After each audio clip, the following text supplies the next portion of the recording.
Friday here on the North Shore Drive podcast. There's a lot of questions around Steeler Nation and Steelers fans about where Troy Fautanu is going to start on the offensive line.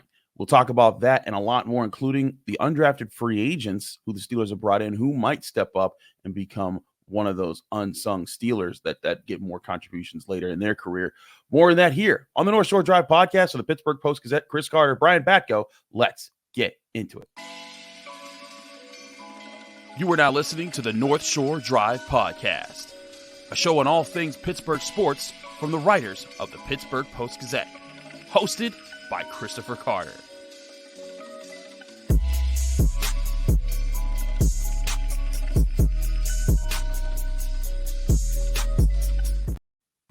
Hello and welcome to the North Shore Drive podcast from the Pittsburgh Post-Gazette. I'm your host, Chris Carter, here with Brian Batko. And as always, you can find this show on your favorite podcasting apps and on YouTube. Like this video if you enjoyed. Subscribe to this channel to get all of our Monday, Wednesday, Friday episodes of the North Shore Drive podcast, as well as all the daily content that comes out from all of our Pittsburgh sports writers here at the Pittsburgh Post-Gazette.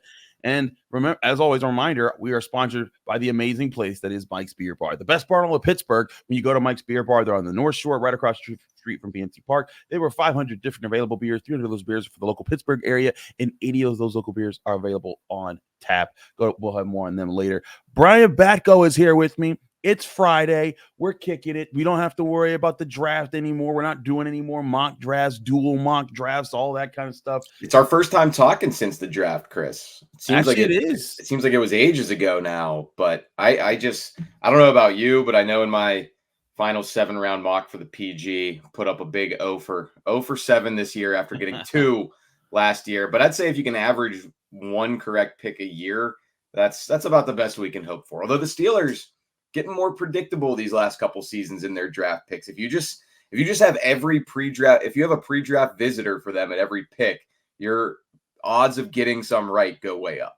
You do, and they have a process, and it's kind of one that we kind of gotten used to. I will point out that in our full first round mock 2, I beat you by a single point. Oh, did you? Okay, yes. But here's a bonus point for me.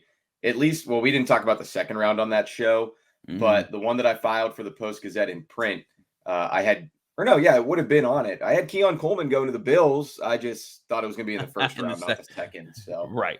I'll take that as a consolation prize of some sort. That would tie you up. So actually, yes, then we're tied there. Though shout out to Jenna Horner. I did a full first round mock with her, and she got Fautanu to the Steelers, right? And I'm like, second year in a row for Jenna. She also had Broderick Jones. Yep.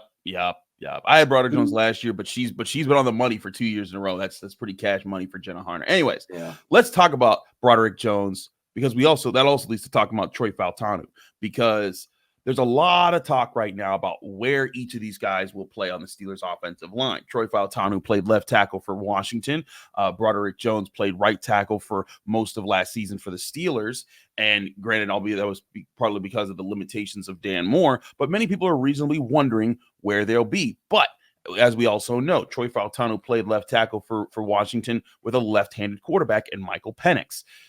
Russell Wilson is not a left-handed quarterback. So the typical left tackle when there's a right-handed quarterback is the blind side protector. They're the one you want as the longer-bodied, longer-armed guy who can be more of a pass protector, which is what Broderick Jones was drafted to be, whereas the right tackle in a right-handed quarterback is more about being a run blocker, getting out in front of things and setting the tone there.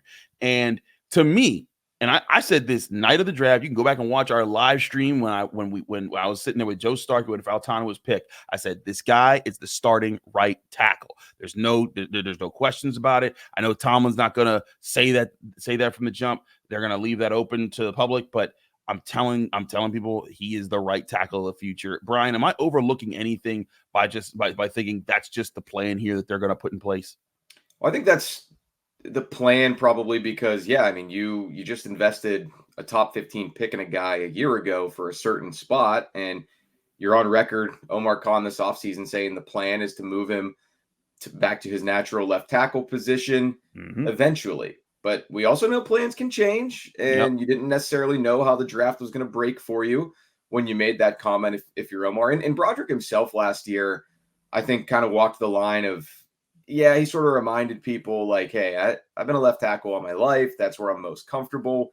If I had to choose, I would choose left, but I'm also good with wherever they want to put me, and I'll work my butt off to try to be the best player I can be there. So, obviously he was a good soldier, so to speak, going to the right side, and it gave him a chance to start and play as a rookie in place of Chuks Okorafor. But I will say, number one, it is still a projection because Fautanu didn't play the right side in college. It's always easy to sit here as, amateur scouts and even for the pro scouts and say, he'll be able to get it. He'll be just fine flipping over. But that you have to see it in practice as well. I mean, we said the same thing about Kevin Dotson going from right guard in college to left guard. Clearly, he was more comfortable at his natural college position. Guard to center's different, but we still had those same ideas about Kendrick Green. He'll be all right. Dan Moore even is an example of when he was drafted, nobody expected him to start from day one. So a lot of the people out there in the analyst community who thought, okay, he's like a 4th, 5th, 6th round guy. He'll learn to be a swing tackle, and that'll be sort of his NFL role. Well, he hasn't swung. They sort of experimented with him at times at right, but clearly he's settled in on the left side, and he himself has admitted that it's not the easiest transition for him. So I say all that to say, just number one, you are still taking a little bit of a leap of faith in Fautanu doing that. Maybe he'll be one of those linemen who, hey, left, right, outside, inside, it doesn't matter. I'll get my feet right. I'll be fine, whatever. And then the second part of it too, though, Chris, sort of to the natural, traditional skill sets of tackles that you mentioned. Yes, I think Fautanu can certainly do both. But, I mean, you usually see that right tackle be a bigger, stronger guy who's just going to kind of plow ahead in the run game. That's Broderick Jones' strength, at least right now in his career. That is a good point. He certainly can develop. And, that was the kind of potential that you saw in his traits last year at draft time that made you think he was worthy of the 14th overall pick as a left tackle. But at least right now on paper, if you're grading out both guys, I'd say you're probably grading Broderick a little bit higher for being a difference maker in the run game and, grading him a little bit lower in terms of pass pro.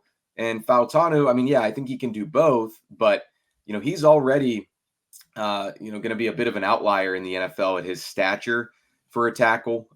What's interesting, though, is the only guy who's shorter than him right now in the league playing his position is also a right tackle, Mike Onwenu from New England. So I'm sure they'll get it figured out. But, I mean, number one, you're going to have those discussions on the front end. And number two, it might be kind of tricky figuring out how to deploy guys, who gets reps with what unit, when, how often between those three, all of whom are kind of trying to get, more comfortable at right tackle to help their position flexibility. Let's do some projecting here, because part of this will be the conversations that go into OTAs and then minicamp and then eventually training camp. Who gets pole position and where at the different tackle positions starting practices? Because I know for if Dan Moore Jr.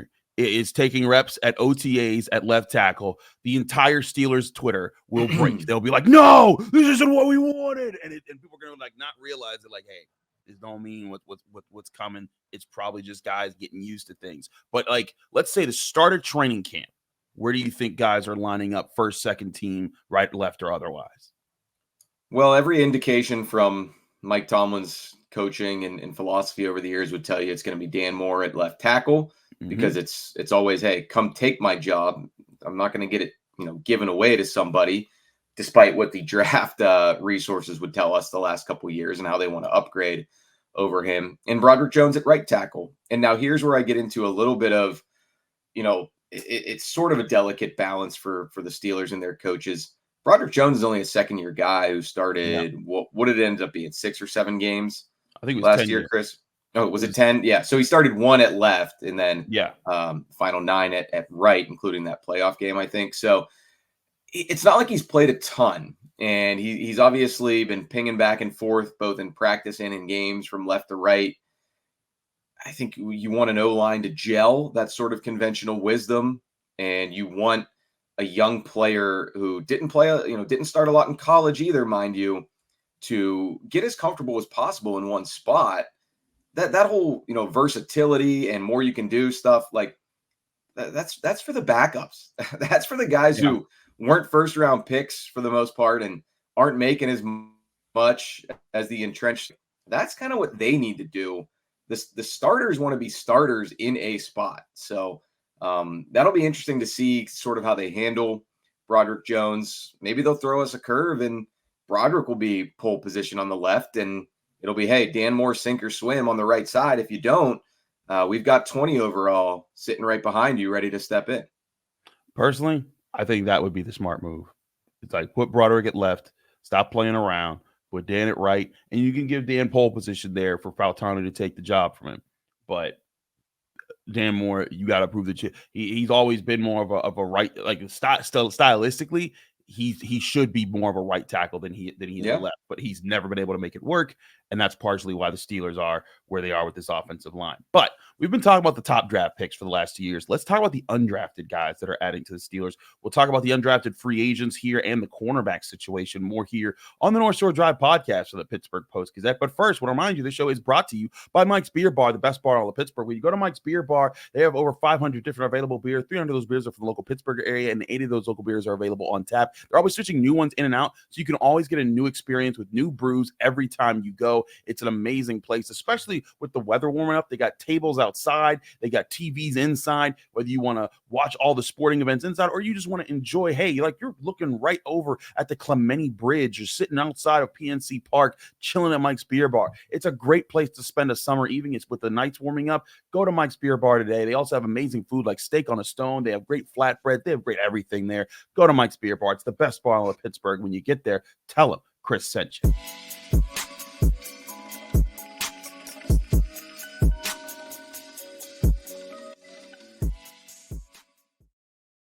Back here on the North Shore Drive podcast from the Pittsburgh Post-Gazette, Chris Carter, Brian Batko. Brian, let's talk about the undrafted free agents now. You're gonna, just a preview living, you're gonna have an undrafted free agent that you're talking to here. The Steelers did add a quarterback to those list of players there. In John Rhys Plumlee. Can you tell us a little bit about what you think of this guy from your talk with him? Yeah, I mean, he's part of the reason he's coming here is because the Steelers gave him an opportunity to play quarterback. I mean, there's some other teams that looked at his college journey where he played full-time wide receiver at one point for Ole Miss. Big reason why he transferred to UCF to get back under center, get back to throwing the ball. Stats don't really jump out at you from Orlando. I mean, he threw for almost 2,300 yards last year, 15 touchdowns, 8 picks, but also ran for 505 yards and 5 more scores. It's more about the athleticism, the mobility that he brings to the table. And I think he's got a puncher's chance to make this roster, Chris, because that's the type of QBs they have ahead of him on this depth chart. So when you're kind of looking at, hey, do you want your backup to be similar to your starter? And then do you want your 3 to be similar to your 2? Plumlee's, he's sub 6 foot. He's a lot like Russell Wilson in that way, but I think he ran like a 4.5 at the Big 12 Pro Day. 4.51, yep. Yeah, again, obviously 4.51 and dynamic enough that Ole Miss actually switched his position to try to get the most out of him. So naturally going to be some questions about, hey, are you a starter, starting caliber arm talent in the NFL? Generally not, when every team passes over you and you go undrafted. But, he is a versatile athlete. And even if he gets a chance, first of all, at quarterback, and hey, the Steelers get their eyes on him in person and say it's probably not going to work at this level. But if it can work enough that we keep you around to maybe be in some different packages, give us some different wrinkles, some different looks, then maybe that's your ticket to sticking around. But yeah, he's going to be an interesting player to watch, especially in camp, in preseason, in those live moments where he can try to take off, try to show his, show off his legs and see what he can do in that number 4 QB spot that, it's been overlooked at times. Guys like Tanner Morgan, Chris Oladokin didn't do much with it, but a guy like Devlin Hodges certainly did. So that's always fun. Is there any chance that he could be a future slash somehow for the Steelers? Maybe. I mean, I wouldn't rule it out. I mean, I think at some point, you do embrace the opportunity to come in and be focused on quarterback full time. He also played college baseball, so he's focusing fully on football now, really, for the first time. Maybe that'll help unlock something in him as far as the nuances of playing the QB position, or maybe he just never will be that. But, at a certain point, you have to say, okay, I got my opportunity there. Now I'm going to lean into my versatility and just, wear as many hats as they want me to. So yeah, at least it's a fallback plan for him. It's a pretty good plan B to be a guy who could, model himself after a Taysom Hill type player, even if he doesn't necessarily want that comparison on him right now. Right. No, absolutely. Just a little fun thing I just did here real quick. Plumlee's relative athletic score, if you switched him to a wide receiver, is a 7.33. Deontay Johnson's is a 4.6. So I'm not saying he's going to be Deontay Johnson. I'm just saying he's a good athlete regardless of position. And, playing college, two sports at a high level in college basically tells you how well-rounded he is on that front. Absolutely. The next guy I think a lot of people want to talk about is a guy who, has local ties with where he went to college, and that's Beanie Bishop, the defensive back that they drafted out of West Virginia.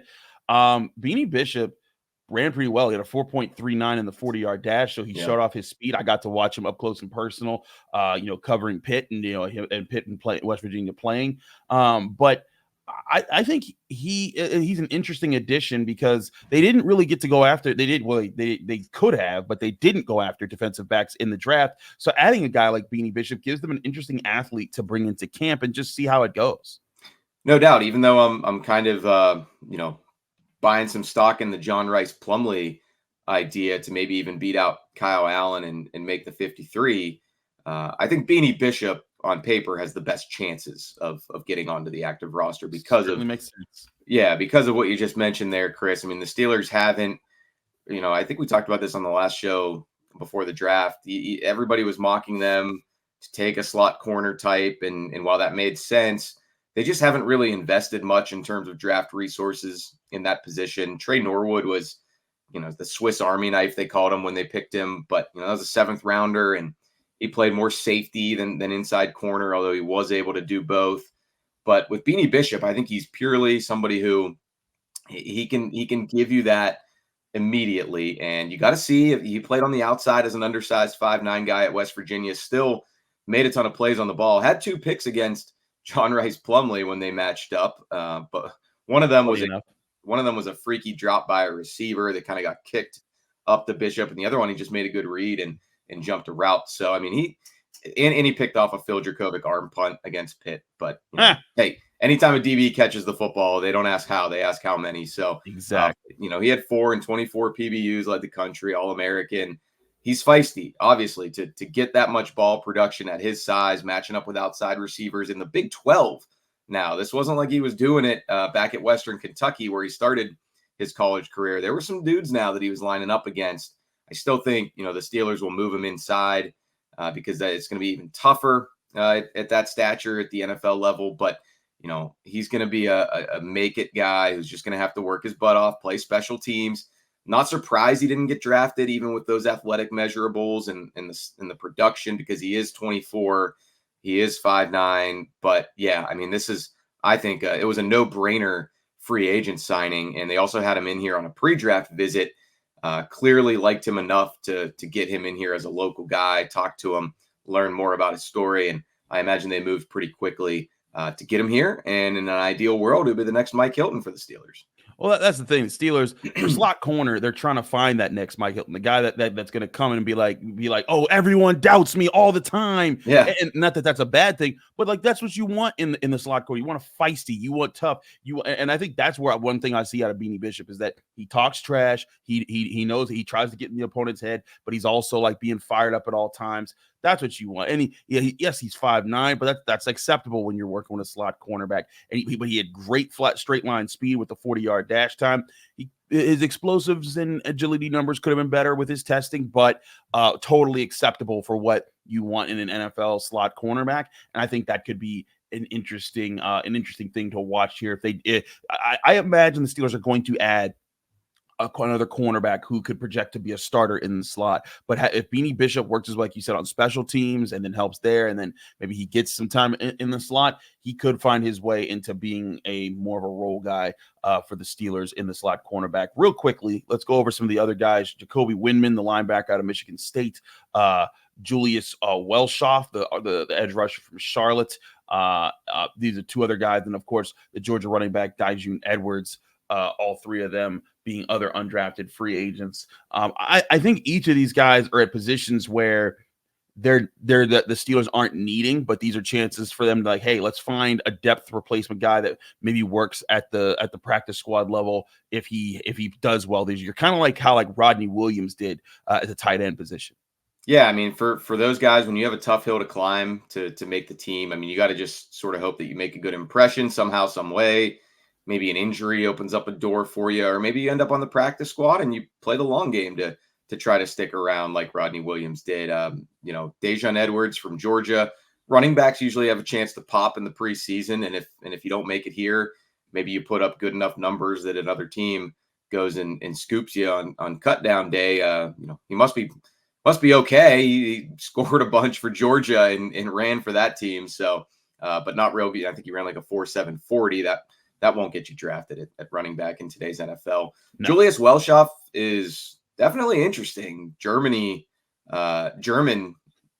born guy, and was at Michigan, didn't really get on the field much, got to Charlotte, got hurt early in his career, but 6'7", like 260. Maybe they start him off standing up, but maybe put some weight on that guy, move him to 5 technique, and he's probably going to stick around because by virtue of him being from Germany, he's an international player under the NFL's policies, and there's now a roster exemption for every team to keep a 17th guy on the practice squad if he's international. So good for Julius there. And Jacoby Windman from Michigan State.